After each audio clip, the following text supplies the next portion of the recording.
they excluded the Sinovac group. So I think a lot of people complain. They already took the Sinovac already. How not? Is it still possible to take the Pfizer and Moderna vaccine, take an extra dose? It's like going to every brand and take one shot. I'm not sure when I have friends who also told me maybe can wait for was it just now you mentioned the Novavax, yeah. Novavax. That one is based on the traditional technology. Okay. I think a lot of those approve or not approve is mainly political. Yeah? Like some of my Chinese business friends, they mentioned in China is the opposite. They approve Sinovac, but they don't approve Pfizer and Moderna. But I think China, my understanding is that the traditional way of manufacturing our COVID vaccine has shown lesser protection, and a lot of frontliner, they are actually doing the booster with the Pfizer, because in China just bought the Pfizer manufacturing right to be manufactured in China itself. So my understanding, of course, we all can say that the news that we get are somewhat biased. My understanding is that, first of all, Sinovac was actually given to the patient before they complete the first phase 3. And I have to say, they have done a terrible job of post-marketing follow-up because we did not hear any side effect, which is not, every medication always have side effect. When the medicine or a vaccine come out and say nothing is going on, you need to kind of question as a consumer, what is going on? Really? Nobody die? Nobody have all this sickness? It is very highly unlikely. A good vaccine should have done a good phase 3 with the data collection and then review. And afterward, you should really look at the manufacturer and the FDA or any of the similar kind of agency and say, all right, what kind of follow-up this medicine has done? What kind of warning they're giving out? But if you're not giving out away any warning, it is something as a consumer, you need to question, okay, are they doing a good job like following up the research? So just, I know that, so this is how I looked at it. I looked at both other country leaders, because I feel like as individual, even clinician, like what you say, based on either political reason or whatnot, that we may not always get the 100% accurate information, which I don't ever expect that to be the case. I never think that I will get 100%. But I really do look at different country leader and see what kind of vaccine they get. And generally they will have both sides arguing on, oh, this is better and that is better. And I have to say the Singapore leader is the one that I look at because they are very close with both countries, both China and US. And I have to say, if they are willing to take a Pfizer, it is relatively safe. But just so you know, yeah, the US dumped 1.2 billion into actually developing the vaccine. It is not a vaccine that come out of nowhere. It is a vaccine that's very well researched. But sure, people died. It's just that, well, look at Taiwan, right? We talked about AstraZeneca. They're so well researched, but it's a traditional way of making the vaccine. Their people died. And interestingly, only in Taiwan that we found it, not so much in England. I don't understand why, but I have to say that there are more people die from Chinese vaccine or Russian vaccine, but it's just not really been accumulated data. I really do think that's the case. So, but what I also find interesting is finally the mRNA as a booster for a lot of Asians. And, so, but to me, anyone that get a vaccine is always a good. Those who did not get a vaccine, I'm really concerned because this is contagious. My sister was in Nepal and she was sick with it. And 2/3 and they're all in retreat seclusion, right? Nobody has any contact. So Delta is very, very contagious. But I think I have to say that, for a lot of, the one that I care the most are the Sangha, right? Generally the Sangha now, they're all in seclusion, so they're better. But otherwise it is, I mean, my patient yesterday, the husband cried to me and said, I wish I just got the vaccine. Why did I not do that? So I say, hey, you know, really, if what you like to help, your wife is in the hospital battling her life, 41 years old. See, what you can help is to call the Philippine friends and family here to get a vaccine. And truly, I personally do not care which vaccine, get it done sooner than later. That's actually a lifesaver. I say, you have $100 vaccine, you don't want to take it, ended up ER 2 times and a hospitalization and a monoclonal, what, $150,000 later, we can save your life. So it just doesn't make sense to me, everybody. Yeah, so wish everybody well. Right, okay, so we can kick off. Terence, and start off. Sure thing. Tihotu and good evening, everyone. Welcome to MSBS Weekly Guided Meditation by Phra Goh. Today is 10th of August, 2021. We are very grateful to have with us Bhante Adhibalo, popularly known as Phra Goh. Bhante was born last month, how many years ago? 30 plus years ago. Bhante had his big ordination into the Theravada tradition of Thai Dhamma sect, Satipatthana Monastery, in 2008. Bhante is currently the religious advisor to Buddhist Youth Network Singapore and has been conducting MSBS Weekly Tuesday guided meditation since last year. This week, we are continuing on how to overcome greed, hatred, and delusion. Bhante will be leading the homage to the Buddha and taking of 5 precepts for Buddhists. Now let us compose our minds, put our palms together, and welcome Bhante. Over to you, Bhante. Okay, thank you, Terence. So we shall start off with the opening chant.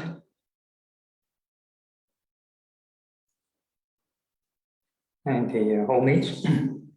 Namo tassa bhagavato arahato samma sambuddhassa.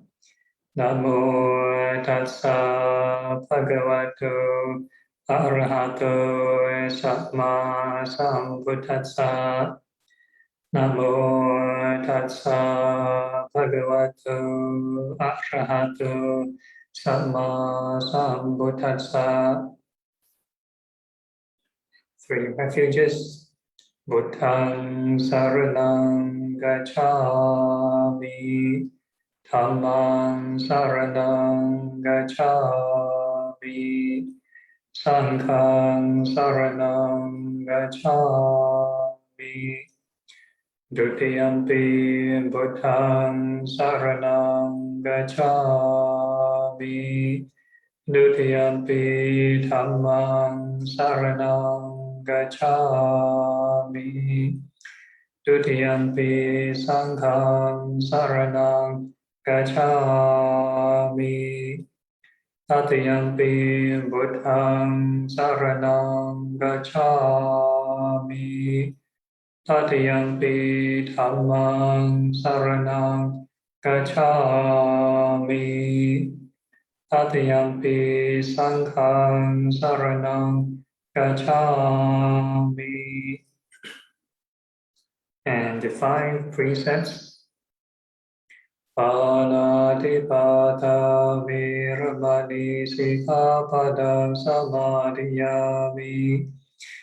Adinadana viramani sikkhapadang samadhiyami.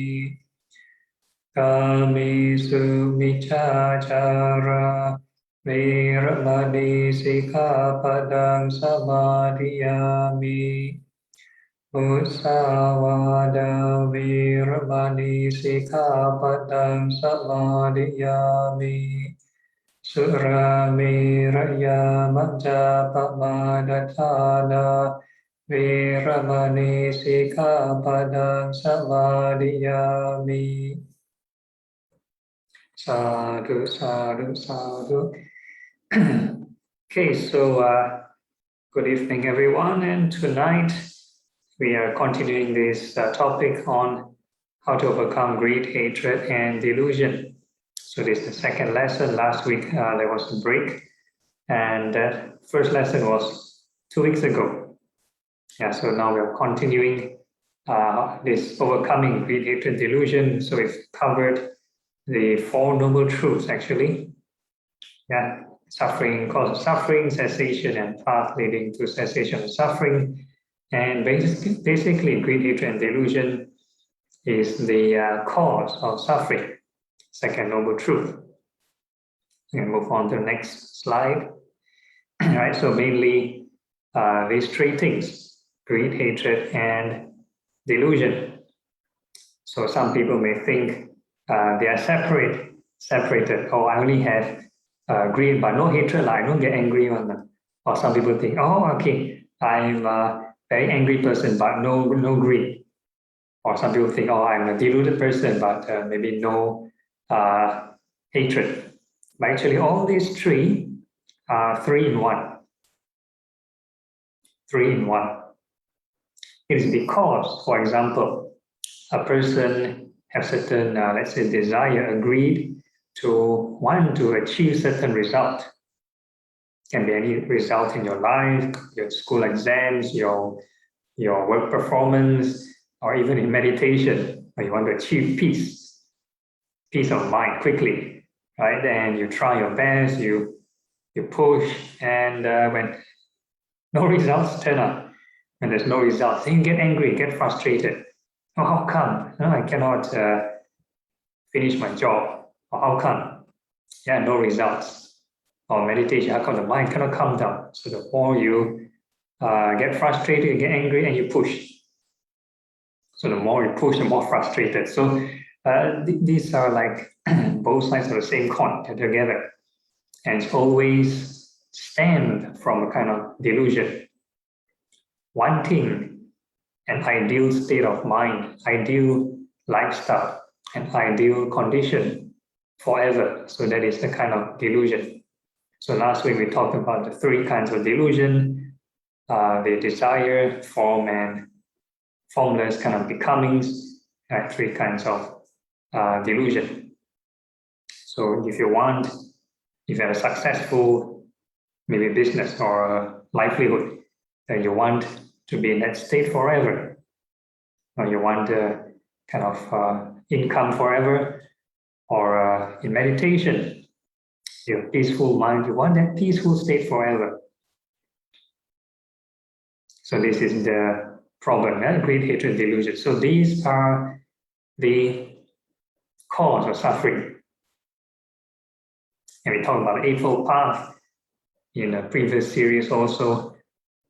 Right? The Eightfold Path is basically to overcome these 3. So actually we've already covered the topic, but we're going to go through in detail with different sutta later on to discuss the different strategies. What are the various techniques used to overcome greed, hatred, delusion?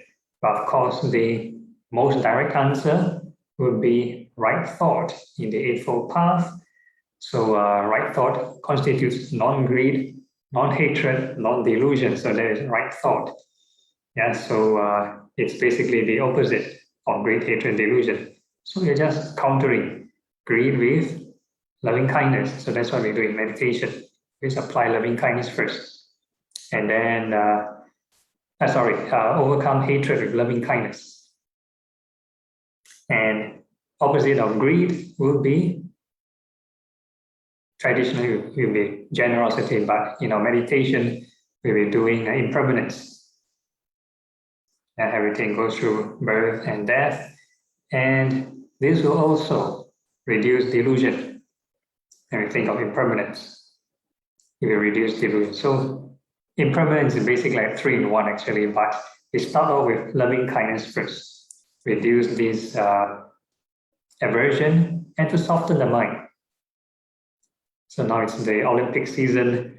I'm not sure whether you watch Olympics, but now in any kind of exercise, any kind of sports, we always have to do warm up first and do some stretching. So the loving kindness is like doing this stretching. And if you straight away start the heavy lifting, the heavy kind of exercise, you probably get injured. Right? So very similarly, when we do our meditation routine, we start off with loving kindness. We show hairs well and happy, nails, teeth, skin, and so forth. So once we have loving kindness, then the mind becomes more flexible, more embracing. If we straight away start off with impermanence, okay, all the hairs go through birth and death, hair will turn white, you cannot accept. Then you start to think, let me go to see the hair treatment center, right? Let me dye my hair in a different color, right? So you want to maintain a certain kind of delusion, maybe a certain nice appearance forever, or a certain lifespan forever. So very hard to overcome this greed and delusion. So you need to use loving kindness first to be more accepting, right? So this loving kindness will condition the mind to be more open. So once the mind is more open, then you can sort of pump in the truth. Yeah, it's just like how you treat your guests. If somebody visiting you, or even leaders, when you go overseas for some diplomatic discussion, the first thing they do is not discussion. The first thing they do is have a meal, have a treat. Go sightseeing, enjoy themselves. Once they are happy and they are comfortable with hospitality, okay, then they start to get down to business. So the same way, when we receive guests in our home, we serve them drinks. Right? Once they feel comfortable, then you can start talking. Yeah, we straight away start to say something serious. And when the mind is not ready, not accepting, you get an argument. Yeah, so I guess this is a general life principle. Loving kindness is very important.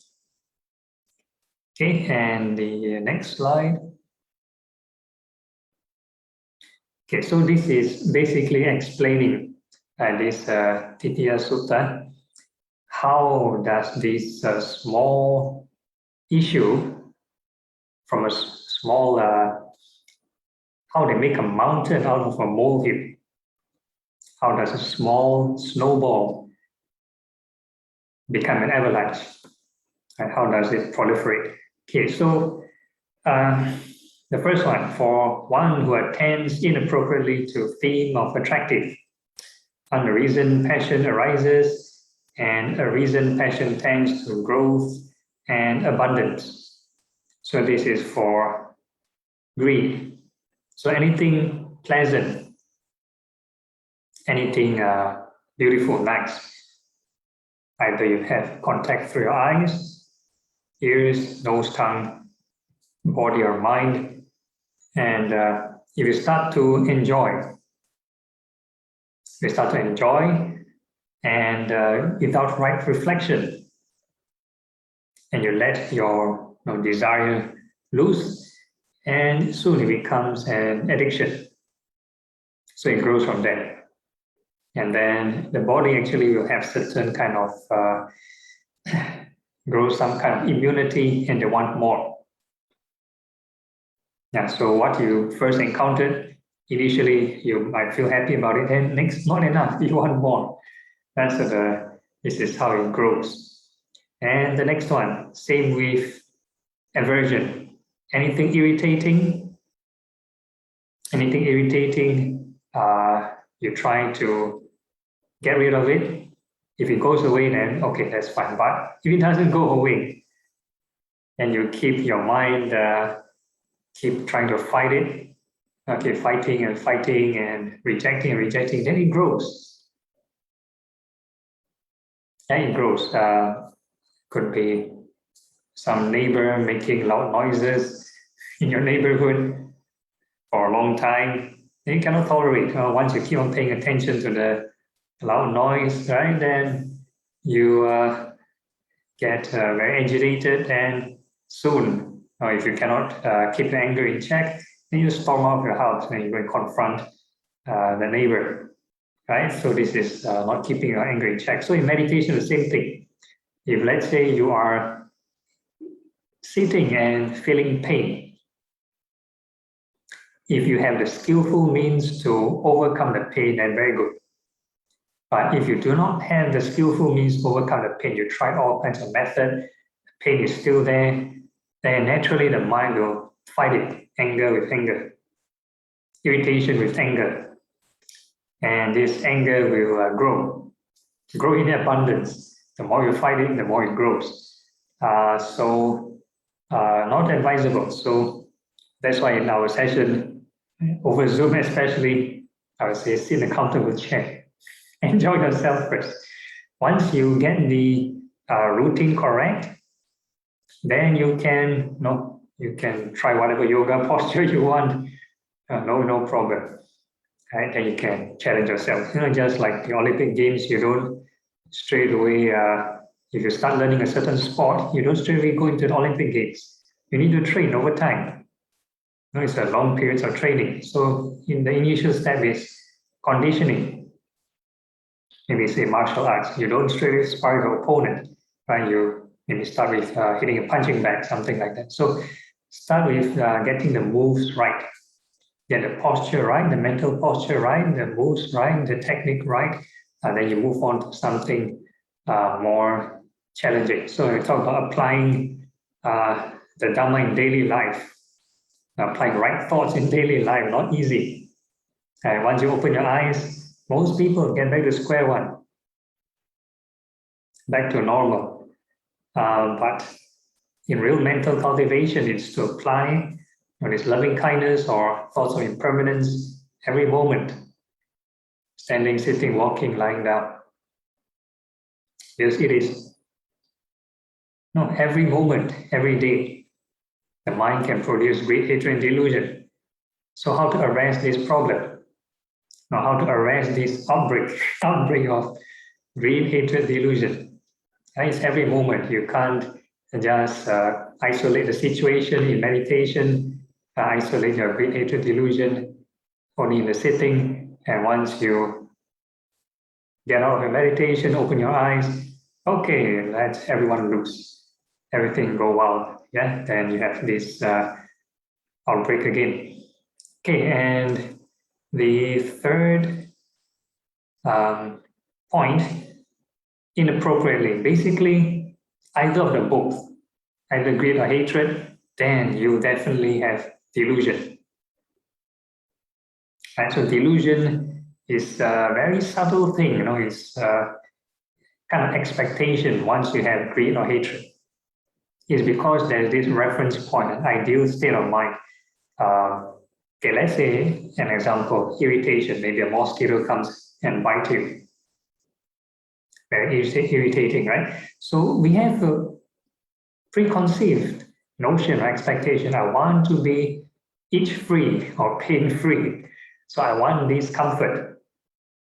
But once the mosquito bites you, you start scratching and irritation, right? Because of this delusion comes first. Because of delusion and inappropriate attention, that's why this greed, anger, and delusion, and they are three sides of the same coin. Okay, so we are going to move on to the next slide. So when we have a problem, we also must have a solution. We must have a solution. For one who attends appropriately to the theme of the unattractive, a reason passion does not arise, and a reason passion is abandoned.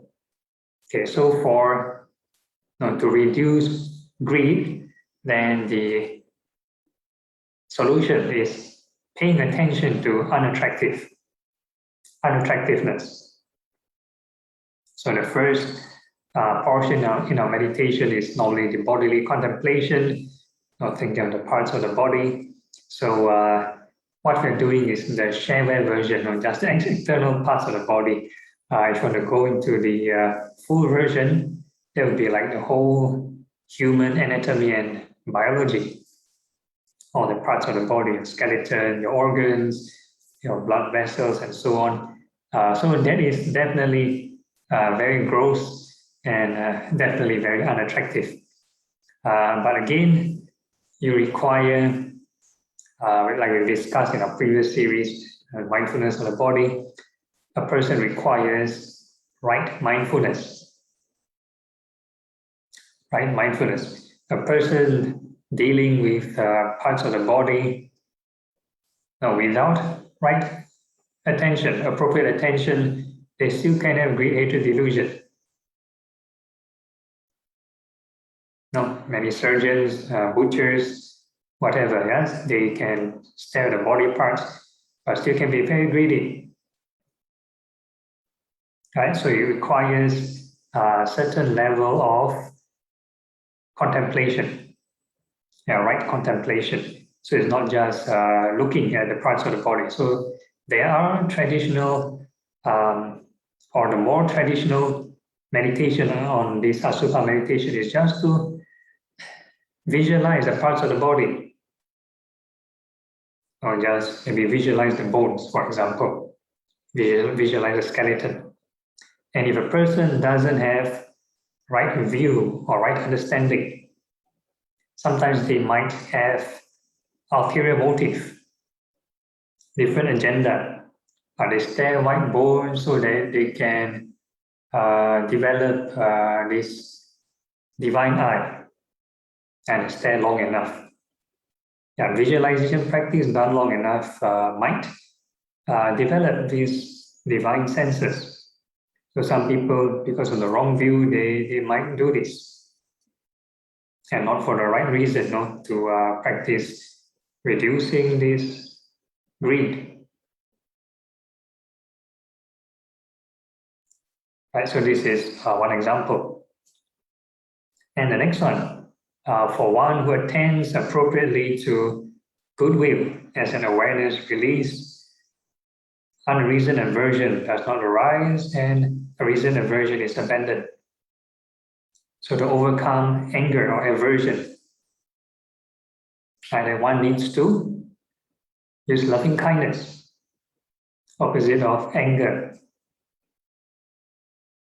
I think it's a bit straightforward, but it's not easy. So that's why we always mention after the class, the reminder from the Karanya Metta Sutta, try to maintain boundless loving kindness, be standing, sitting, walking, lying down. And if you can overcome one, you can overcome this aversion, then greed will reduce as well. Like we mentioned, they are both sides of the same coin. So once the craving reduces, craving of aversion reduces, the greed also will reduce because the mind gets more contented. The mind very happy, very emotionally, very happy, very contented. So even the Buddha mentioned, what is the wealth? What is the wealth for the monks? The monks have by rights no money, right? So what is the wealth for monks? Loving kindness. Loving kindness is the wealth for monks. Because once the mind is suffused in all directions, very contented, and there's the natural wealth, inner wealth, very happy, right? But if the mind is always not contented, you can have lots of external things, but always not enough. You want more. Because like in the previous slide, when this greed and hatred goes unchecked, the body has certain emotional immunity, and you want more and more and more, and build up this resistance, right? And once it wants more, then nothing's enough. Nothing's enough. And but these good emotional states, positive emotional states, right? Same also, you feel nice doing it the first time, not enough, then you want to do more. So you can keep improving. So it is called positive reinforcement. And you look forward to a heightened state of mind. So some people, they look forward to longer meditation, longer sitting, once they experience pleasant states of mind. Right, so initially, some people say, oh, okay, you enter samadhi, enter concentration, very addictive, no good, no good. It's baby steps, baby steps. You need certain, something like a sweet to lure the child, tend the child to perform, right? Once they need improve, right? You feed them on candy, they want more, maybe they want a toy next time, then from toy, they want a bigger, more expensive item. So that's how you improve, right? So samadhi, there are various levels as well, from the jhanic kind of samadhi or concentration, all the way to vipassana or insight kind of samadhi, and eventually to liberation, the highest kind of samadhi. So small steps. Okay, and the next one, for one who attends appropriately.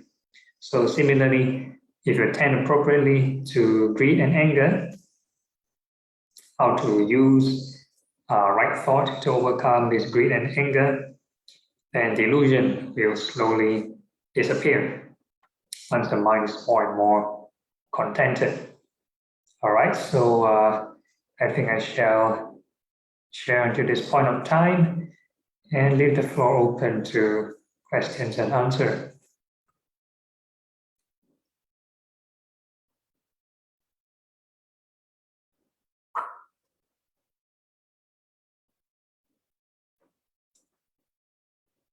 Anyone can speak or type in the chat.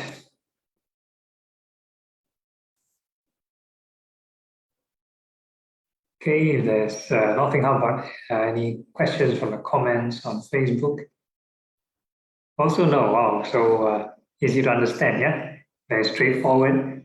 Greed, hatred, delusion, how to overcome it, just do the opposite.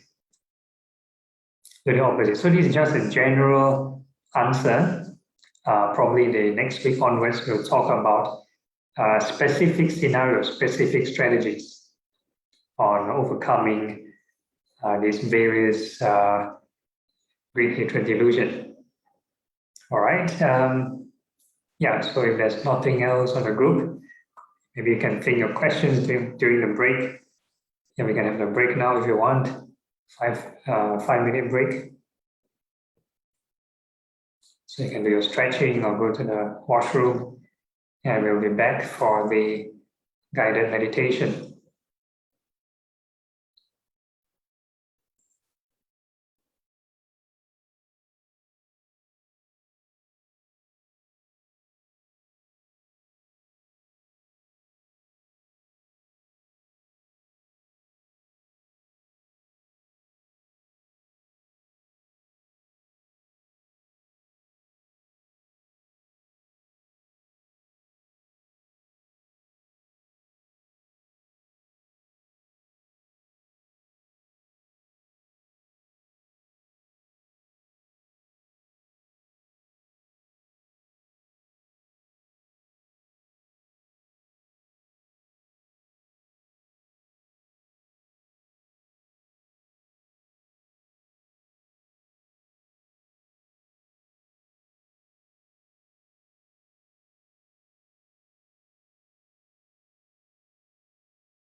Okay, let's see who's back.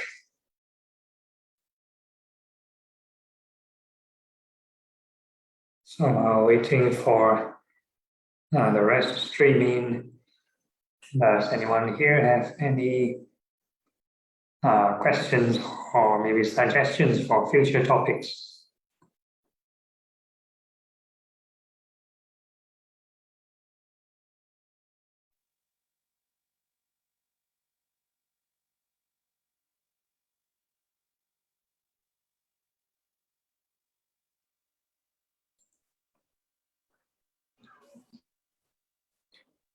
Okay, no questions.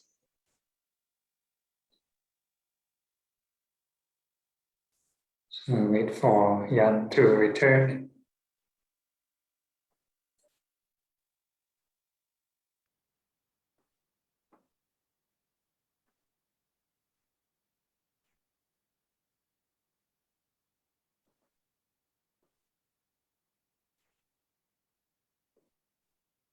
And two more new participants, and it's Philip and Elaine.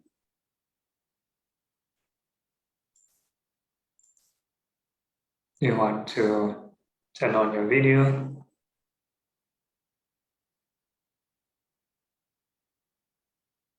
Okay, so Jan returned. Elaine, are you present?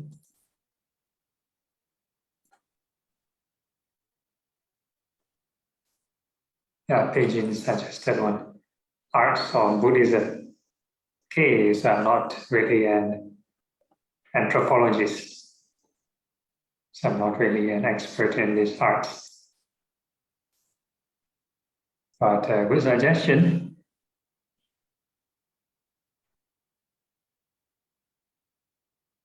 Okay, everyone's here. Okay, so we can start the meditation. Find a comfortable sitting position.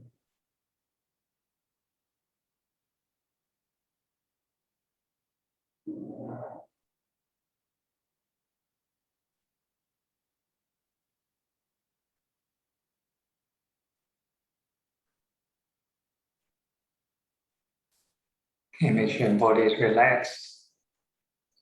And again, no need to force yourself. If you're new, don't have to sit full lotus and torture yourself. First, you get the technique right, as in the mental instructions, the mental thoughts.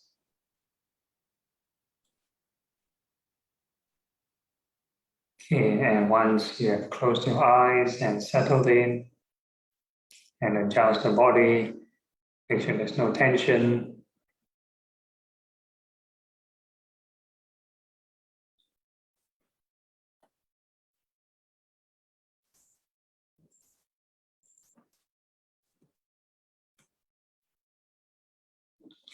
Okay, and we're starting off first with detachment of the body, starting with visualizing the hairs from head to toe. We're going to wish all the hairs well and happy.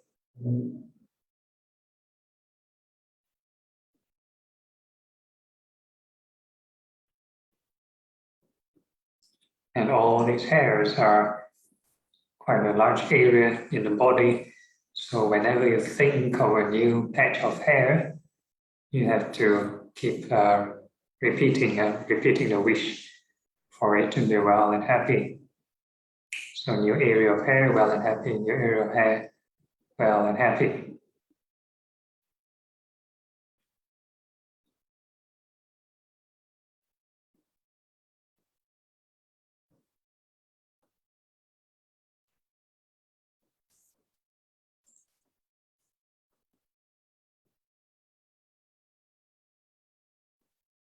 So this is part of the right effort in the Eightfold Path. Effort not as in the forcing kind of effort, but the repetition and consistent repetition. And the main idea is never leave the mind idle.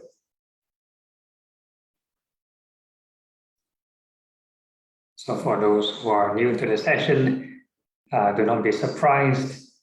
The routine that I'm using is requires lots of thinking, lots of skillful thinking. So you never leave the mind idle. Because once the mind idle, it will naturally drift off to this daydreaming. So in order to have effective training, I need to keep reminding people what to do, what to think.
Once soften the mind, I think of loving kindness to the hairs. We are not training the hair in any way. We are not making the hair more beautiful or making the hair more, giving nutriment to the hair for it to grow better. No, we are trying to make our mind be at peace in the hairs, or at least the image of the hair.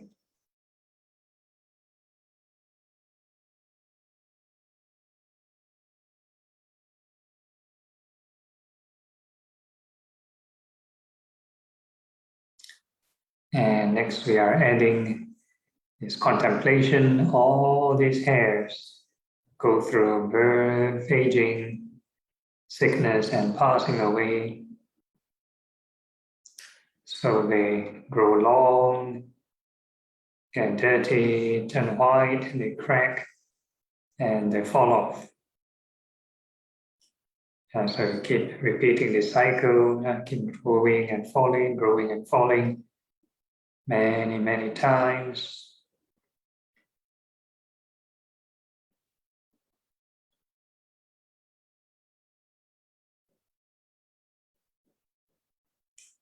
So these thoughts of impermanence, create detachment. So all that is keep repeating.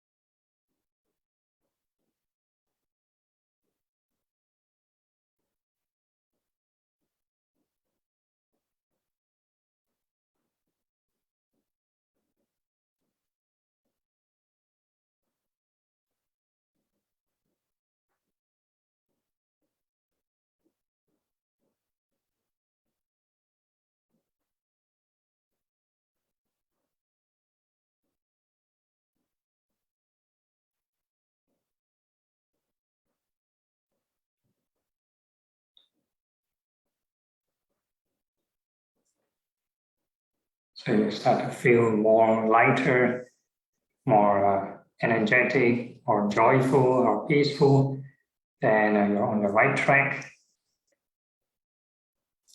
But if you feel tension or stress, it means something is wrong. You need to troubleshoot and this craving and the greater hatred, and that's why you get this frustration. And if it gets too comfortable, and it becomes a delusion, you stay in the comfort zone forever, and very easy, sometimes The mind gets sluggish and sleepy.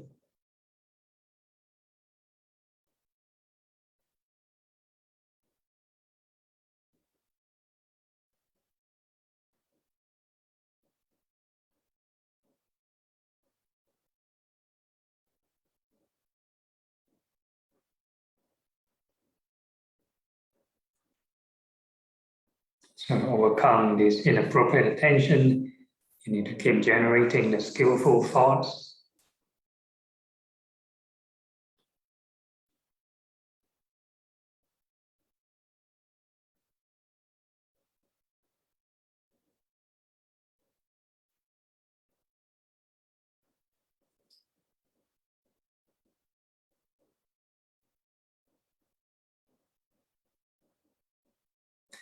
Okay, then we can ask ourselves, are these hairs truly self? Can we tell the hairs not to go through birth and death?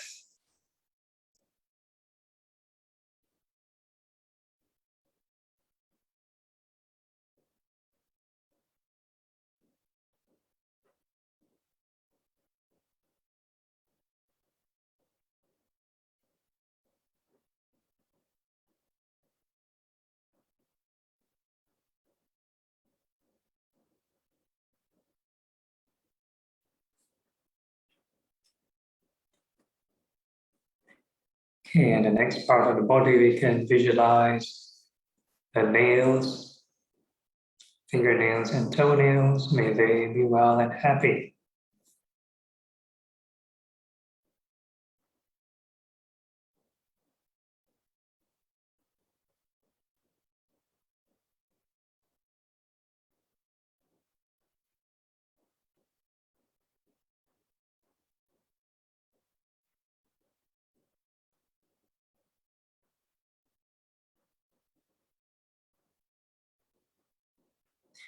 And all the nails will go through this birth, aging, sickness, and passing away. And they grow long, they crack, wear and tear, and they fall off. So you think of this birth and death cycle of nails many, many times. The more the merrier.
And we're going to ask ourselves, are these nails truly self? Can we tell the nails not to go through birth and death?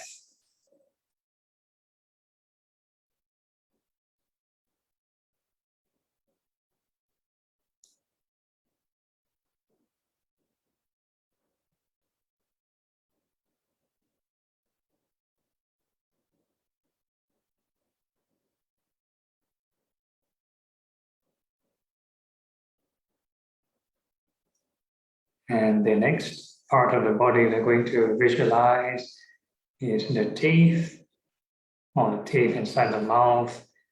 May they be well and happy.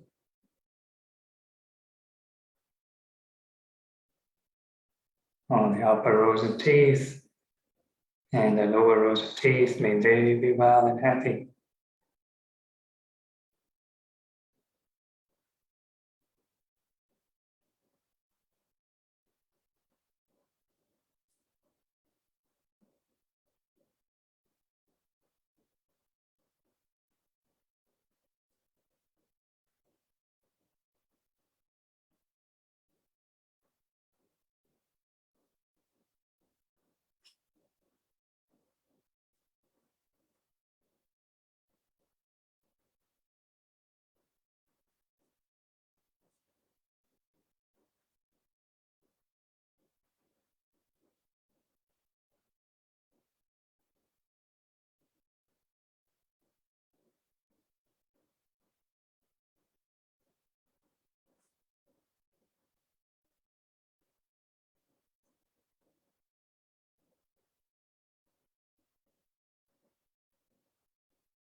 And all these teeth are subject to birth, aging, sickness, and passing away.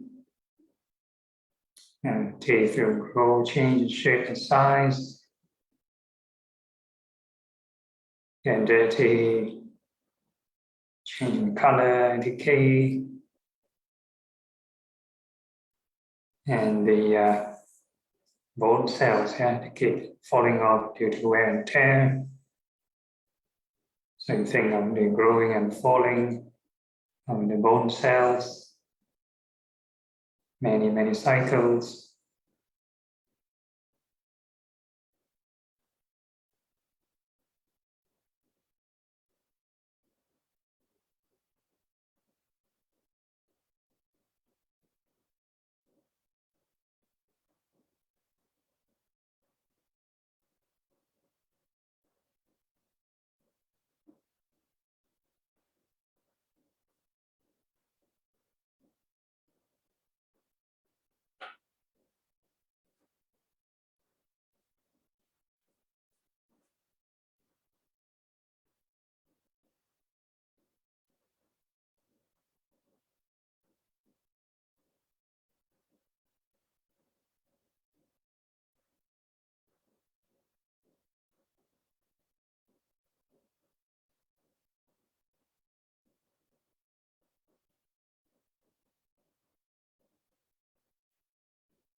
And then we can ask ourselves, are these teeth truly self? Can we tell the teeth not to go through birth and death?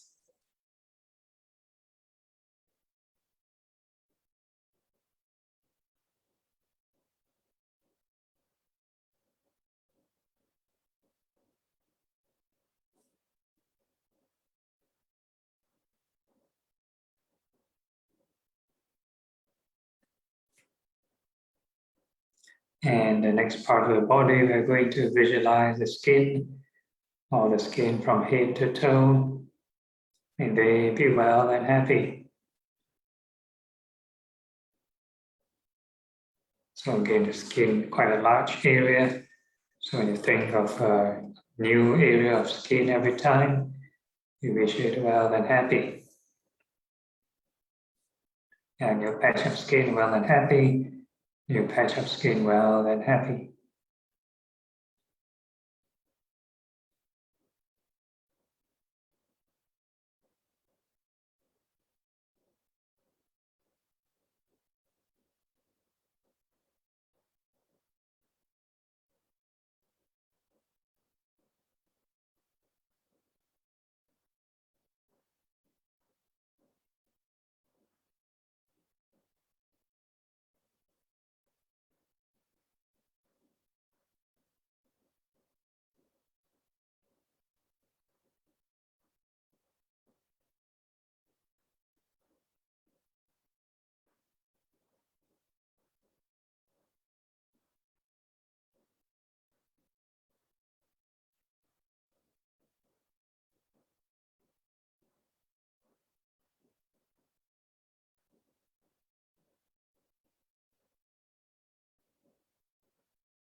And all the skin go through birth, aging, sickness, and passing away.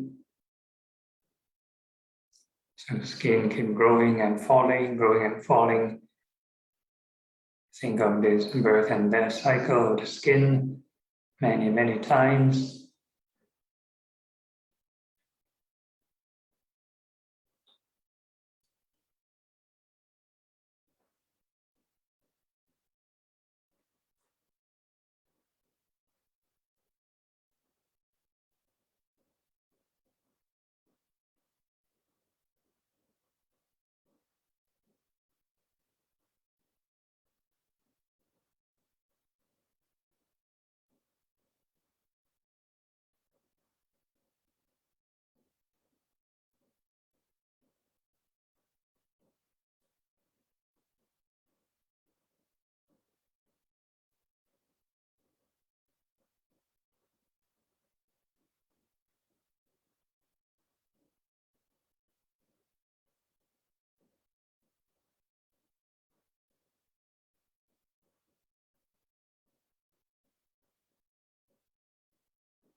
And we can ask ourselves, are this skin truly self?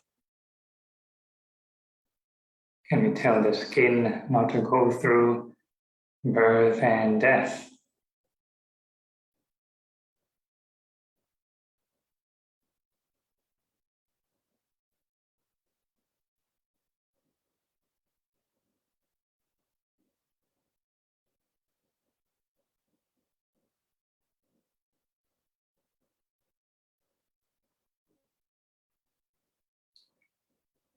Okay, and this is the first phase of meditation, visualization training.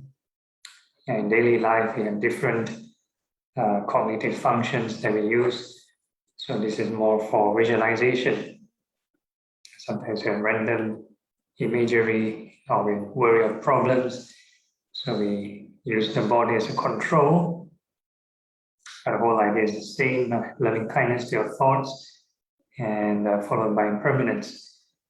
Okay, and the next phase, second phase of meditation is more on sensory, just feeling the sensations, spatial training, no need to visualize. So we're going to wish all beings in front, well and happy.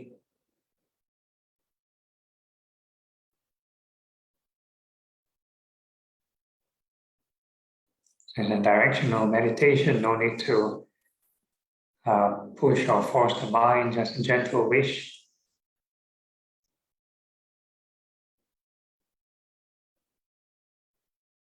And we come back to ourselves and we wish may all beings behind well and happy.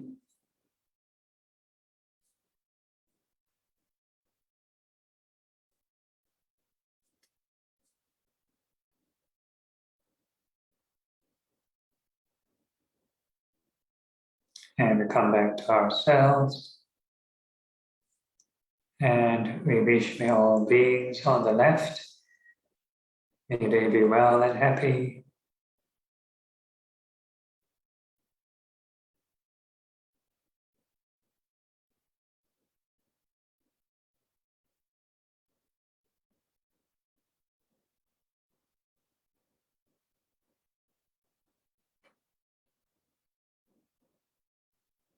And we come back to ourselves and we wish may all beings on the right, may they be well and happy.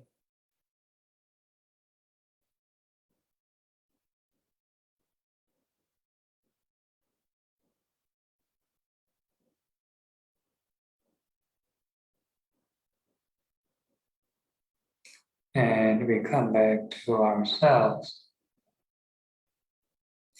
And now we wish may all beings above well and happy.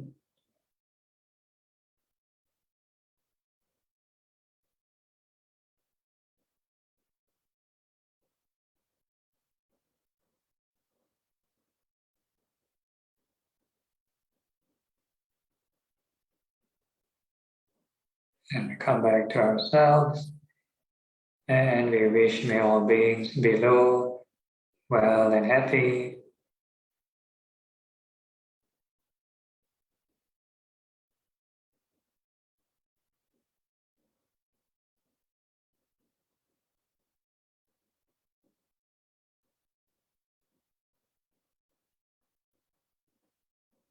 And we come back to ourselves. And this time around, we wish the entire body from head to toe well and happy. And no need to visualize, just feel the sensations of the body from head to toe. And may they be well and happy. So what kind of sensations do you need to look out for? We call this the 4 elements. 4 general classifications of sensations. The earth element dealing with hard and soft sensations, fire warm and cold, wind fast slow movements, and water moist or dry. So this is called mindfulness of the body. We cannot simply just wish well and happy, but nothing to anchor on. So we need the evidence, the body of evidence, which is this 4 elements, something substantial, can be observed, can be witnessed. So every time you detect this sensation arising, any of the 4 elements, and you can just wish it well and happy. No need to purposely create it, no need to control it, no need to cling on to it, and no need to push it away. Treat all these sensations as passerby. As long as they arise, you just wish it well and happy.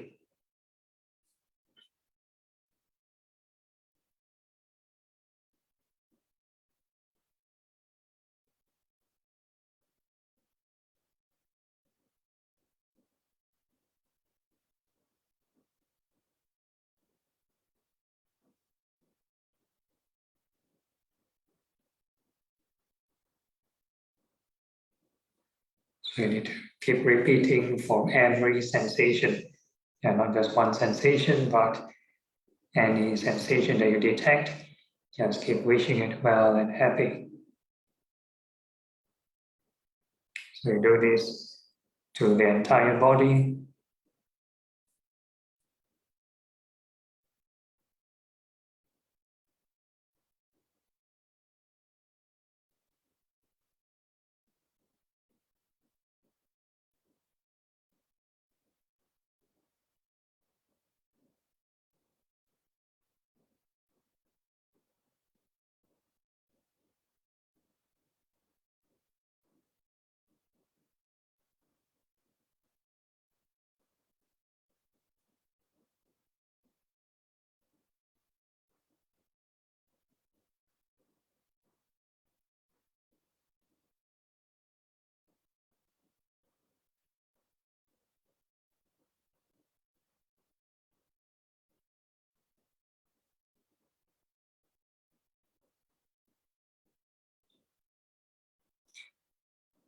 And once you have loving kindness to all the elements, sometimes you may detect some other sensation beyond this category.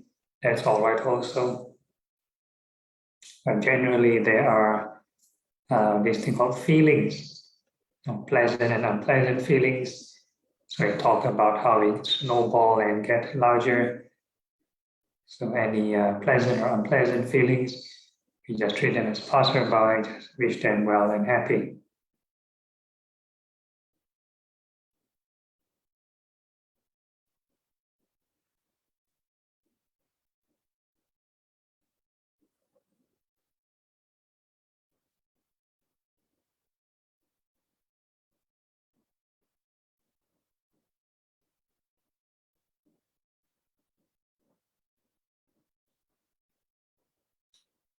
And then we can remember this emotion, this state of mind. So now this is the loving kindness in a restricted form. And we call this mindfulness of the mind.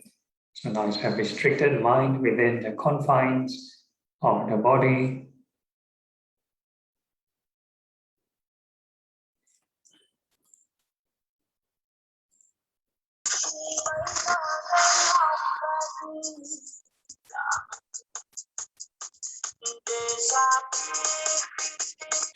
And Terence, you need to remove this Galaxy J6.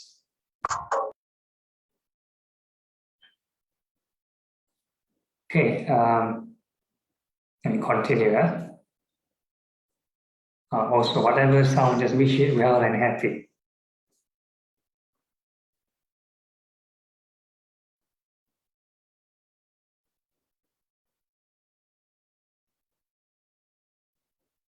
Okay, and now we are going to cultivate this boundless loving kindness and an expanded mind. So we're going to wish all beings in all directions, may they be well and happy.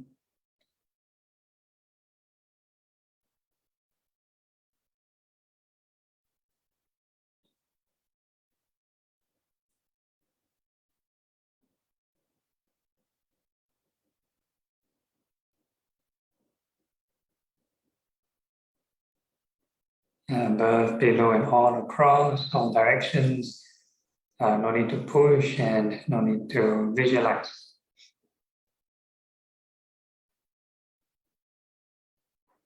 And wherever your attention may be, near or far, large area, small area, as long as you detect a new sensation arising, you just wish it well and happy.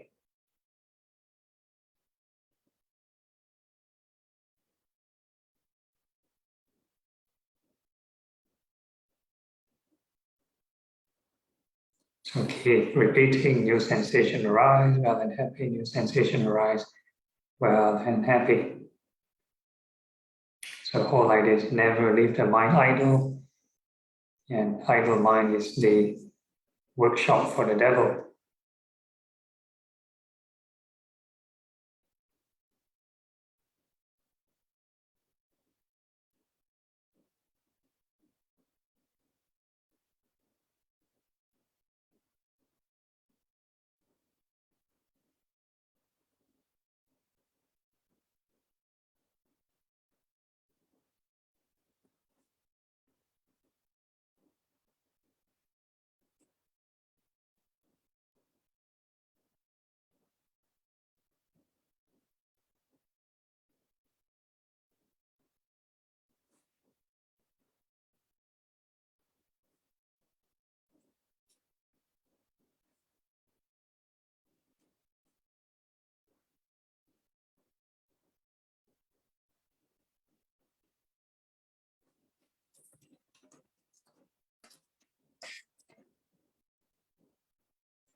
Okay, so the more loving kindness generate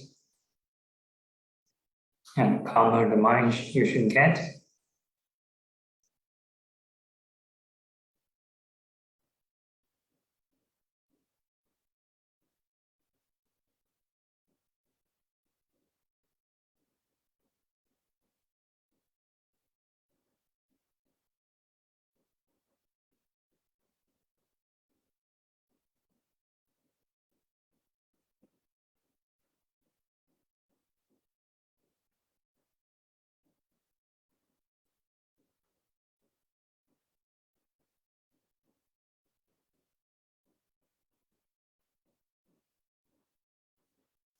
And then you can take note of this state of mind, expanded mind, when it is in stillness.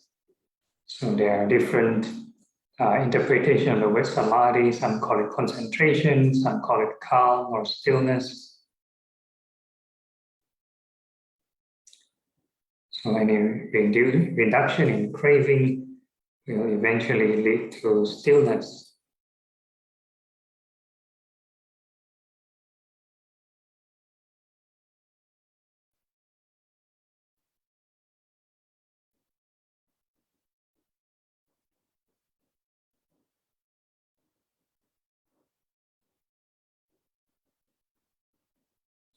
And to purify the mind further, we need to develop this unconditional loving kindness, and we need to observe again impermanence. All the sensations, they arise and they pass away.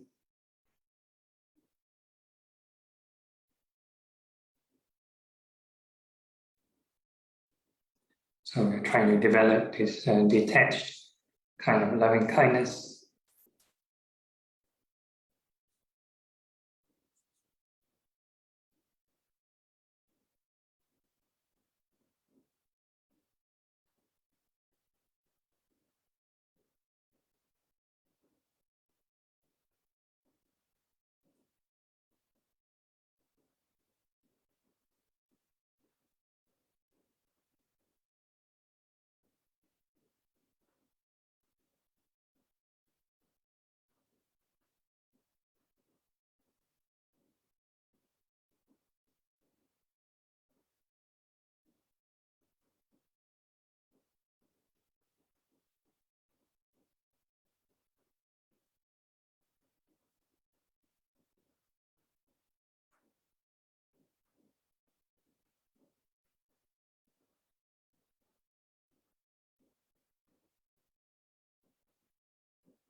And you take note of this state of mind, whatever emotion you may experience, treat all of them as passerby. Just keep mindful of impermanence.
Okay, so this is the first sublime state, and we are moving on to the second sublime state, which is compassion. And now we are going to wish all beings, may they be free from suffering.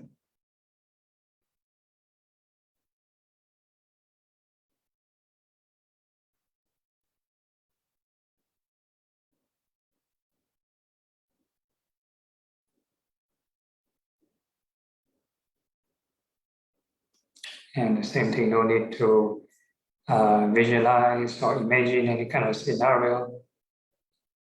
And just going to observe the here and now, moment to moment phenomenon, all sensations, all dharmas that arise. We wish it may be free from suffering.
So the four sublime states we are doing here, no imagination required. And the more imagination, the more drama and stories, and becoming not mindful of the present.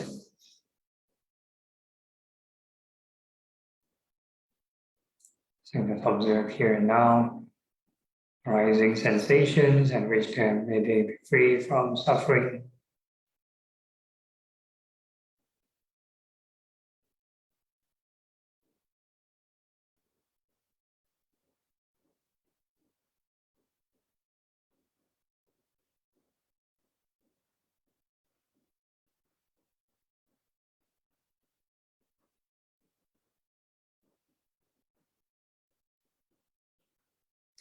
So the more you generate compassion every moment, and refreshing the mind,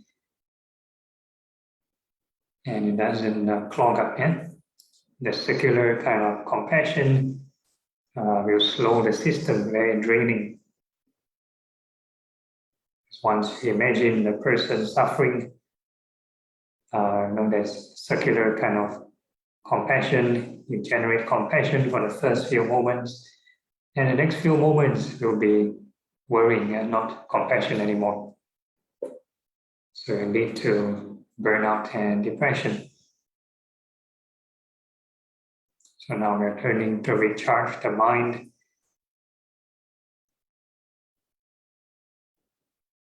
So this concentrative kind of compassion, supposedly more joyous than the ordinary kind of compassion.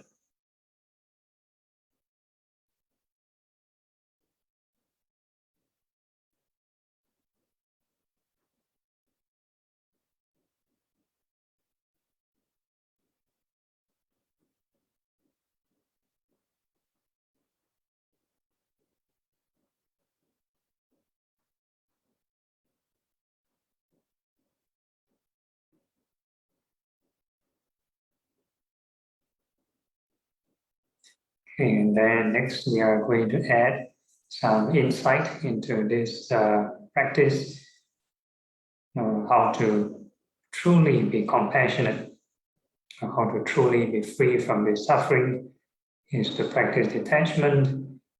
All the formations that arise, they will eventually pass away. So observe this impermanence of all sensations.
And so the mind is always changing and can be expanded, can be restricted.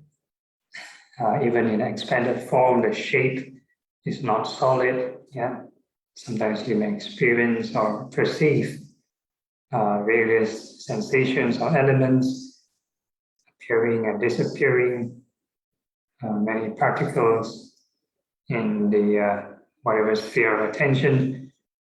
So the mind is not a solid kind of object.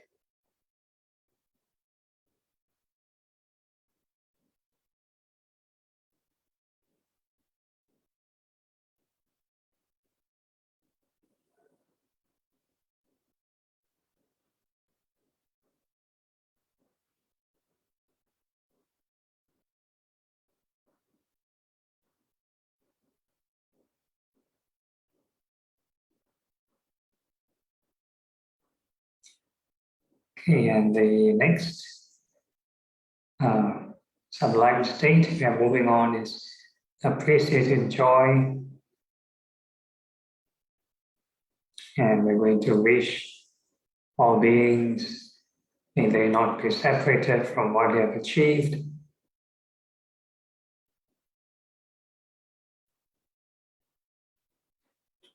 So again, no need to visualize or imagine any kind of scenario.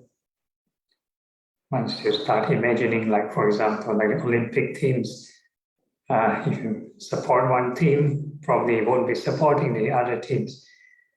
Yeah, so we leave out this circular kind of rejoicing, and we are just going to have a very generalized, a more universal approach.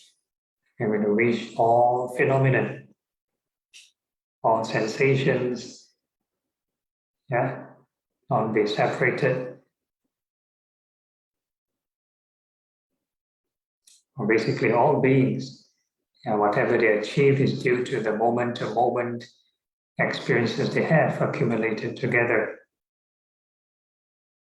So every time you observe a new sensation arising, right, you can rejoice.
And once the mind is calmer, then we can add some insight into this practice. Right? One day, we shall be separated from all that is dear and appealing to us. So all these experiences that we supposedly gain, they come and go. All the sensations arise and pass away. And sometimes even, our memories, our experiences, we can't even forget.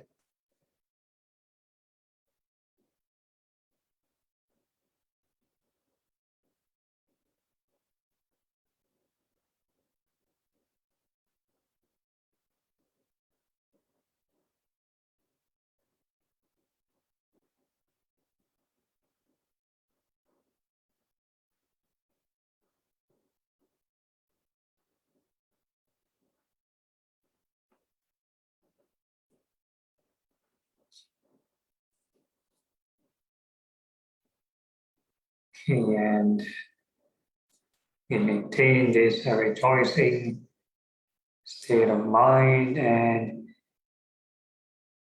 can later on invite all beings to also take part in the rejoicing. And with that state of mind, and we maintain this mindfulness of permanence or any positive states, and we can gently open our eyes.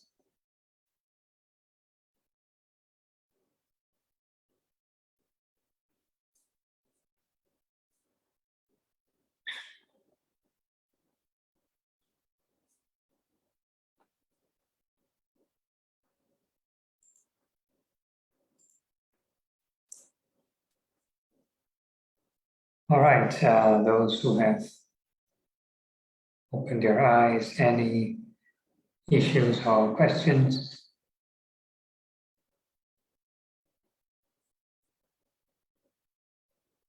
Yes, Cindy. Bante, so thank you for the section. And so during the meditation, lately I've been feeling this really heaviness on my head, neck, and also the throat. And of course, I'm very mindful about sensation come and go. This is the not comfortable one. There are others that's comfortable one, and we should kind of treat them as guests.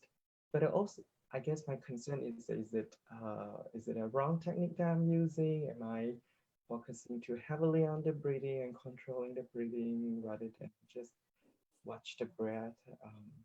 What are this? Because sometimes it's really painful. Painful, oh, okay. Yeah. If it's painful, normally it's got to do with the posture. Either the neck or the shoulder posture is not right, that causes this tension. Okay.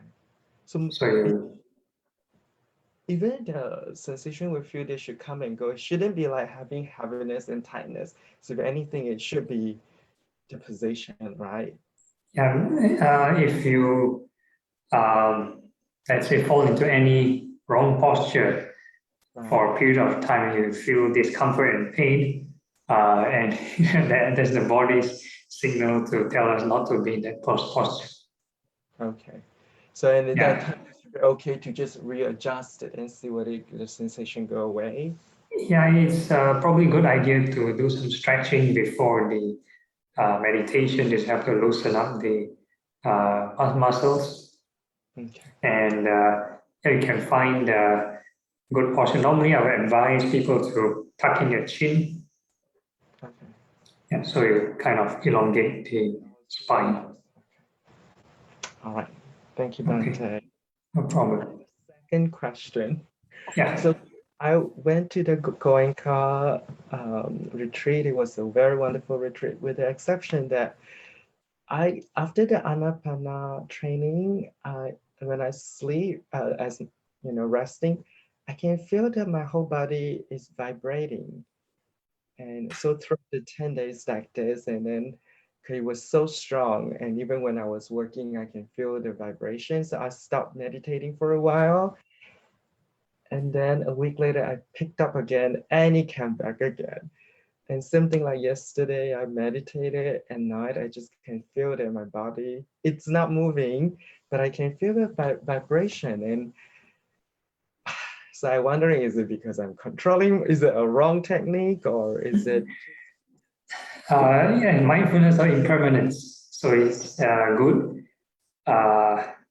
Might be considered a good arsenal you might have. Different people may have different techniques or different kind of arsenal they experience, and they can take it up to use. Okay. So I guess it's going to be with me. Hopefully not. If it doesn't cause any tension or strain, then it should be no problem. Okay. All right. So I just need to change my mindset then. Yeah. Thank you about that. Yeah, no problem. Okay, Healing. Yes, Bante, I through these so many sessions that I feel that I'm still going astray. you repeatedly implore us to never leave the mind idle. And an idle mind, is an idle mind a mind that has nothing to work on, a mind that is floating, nothing to cling on? So the purpose of this mental verbalization, just mentally mentally uttering the words, may all beings in front be well and happy, may all beings behind be well and happy. So the purpose of those mental verbalization is to keep the mind working, to keep the mind have something to work on. Despite that, how do I put this? My mind is simultaneously doing two things, you know. That it's as if that the mental verbalization is kind of like in autopilot mode. At the same time, I can recite. I mean that I can have this inner. I mean I can verbalize mentally. May all beings be well and happy. May all beings be well and happy. On the same time, I am aware of my mental reaction to whatever sensation that arise, whatever thoughts that intrude. And take for example, just now a participant unmuted and play those nonsense music, and I am aware of the ill thought that arise in me about that participant, how inconsiderate, but that shouldn't be an issue. So I so how do I cope with that? Yeah, so at least you're mindful and aware of unwholesome states arising. So that's normal. So the whole idea of right effort is to overcome these unwholesome states. So yeah, you're on the right track. As long as you're mindful of the sensation, that's actually part of mindfulness of the body and the various sensations. So the verbalization is basically the reflection. Remind yourself to reflect. So that is to convert this evidence, these sensations into wisdom. A lot of time we feel a lot of things, but if there's inappropriate attention, we don't convert it to wisdom. Lots of changes all the time, but we never develop any wisdom. So when you mentally verbalize those sublime state, like loving kindness, like wishing all beings be free from suffering, wishing all beings be well and happy. So we have to mean it. We don't just verbalize in autopilot mode. No, we have to mean it, right? Yeah, correct. Yeah. Okay. Sadhu. Yeah, no problem. Okay. Anyone else? Okay, if there's no issues, then yeah, we can do the closing chant.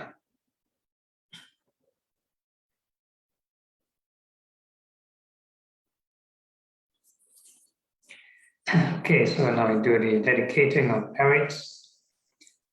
Akasata Jupumata Devanaga Mahitika Punyantang Anumoditva Chiram Rakhantu Lokasasana Etavata Jamhehi Sampada Punya Sampada Sabbe Deva Sabbe Buddha Sabbe Sata Anumodantu Sabba Sampati Siddhya. Transference of merits to the departed. Idame nyatina hotu, sukita hotu nyatayo. Idame nyatina hotu, sukita hotu nyatayo. Idame nyatina hotu, sukita hotu nyatayo. And aspiration, imina punya kamena, ame bala samagamo. Sata samagamo hotu yavani bana patiya. Sadhu, sadhu, sadhu. All right. Any announcements from Terence? No announcement, Bante. Okay, then I'll see you next week then. See you, Bante. Okay, all right. Thank you, Bante. Good night. Sadhu, Thank you, sadhu. Bante. Sadhu. Good night. Thank you, Thank Brother you, Bante. Terence. Take Okay, care, no everyone. problem.